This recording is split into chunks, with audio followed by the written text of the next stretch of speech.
ካሰላ ሆስፒታል ይባላል። ልጄ መስማትና መናገር የተሳናት ልጅ ነች ያለች።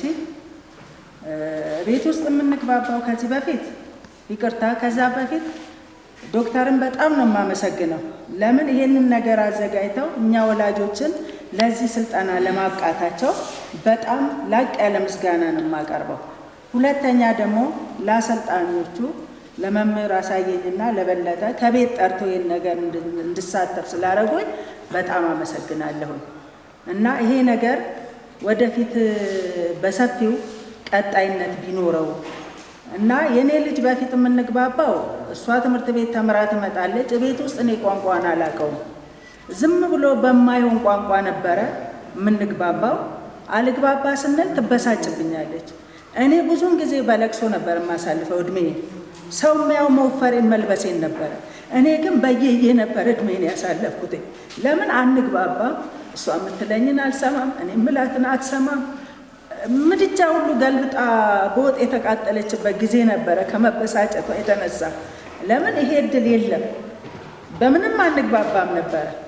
አሁን ግን ምስጋና ይጓደለው የተወሰነም ቀን ራሱ ሰልጥኜ ስገባ ሰላምታ ስሰጣት አንዳንድ ነገር ስላት በጣም በቃ ቅፍ አድርጋኝ ታለቅስ ጀመረ።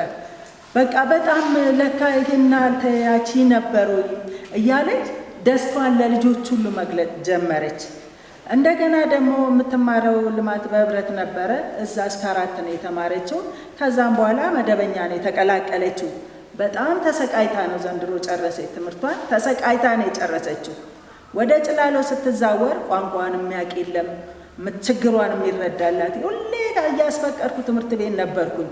ለምን እንደዚህ ነው የምትለው፣ እንደዚህ ያርጉላት፣ እንዲህ ነው የምትለው እያልኩኝ ትምህርቷን ሁሉ እስከ ማቋረጥ ደርሳብኝ ነበረ። ይሄ ለመምህራን ስልጠና መሰጠቱ በጣም ደስ ይላል። በጣም ለምን ቢያንስ እንደው የሚያውቀው መምህራን ጠርተው ቢያገናኟቸው ችግራቸው ይፈታል ብዬ አስባለሁ።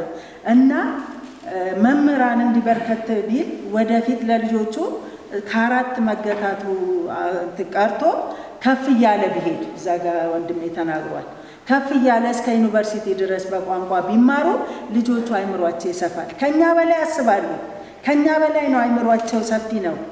ይሰራሉ፣ ስራ ግን የሚያሰራቸው የለም። ትምህርቱን በሰፊው አላገኙትም። እና ይሄ ነገር ቀጣይነት ኑሮ መምህራኖች ሰልጥነው ልጆቹ እያደጉ ቢሄዱበት። አሁን እኔ ልጅ ጨርሳ ቴክኒክ ገብታለች፣ ግን እየተረዷት አይደለም። የምትሰራው ሶፋ ምናምን ነው፣ ግን ያው እሷ ባለችው ነው እንጂ ይሄን አድርጊ እንዲያርጊ የሚላት መምህር የለም። ለምን አልሰለጠኑም? ስለዚህ ይሄ ነገር ሁሉ ቦታ ተዳሶ ይሄ ስልጠና ቢዳረስ ለፍታችኋልና የልፋታችሁን ዳር ብታደርሱ ለማለት ፈልጌ ነው። አመሰግናለሁ።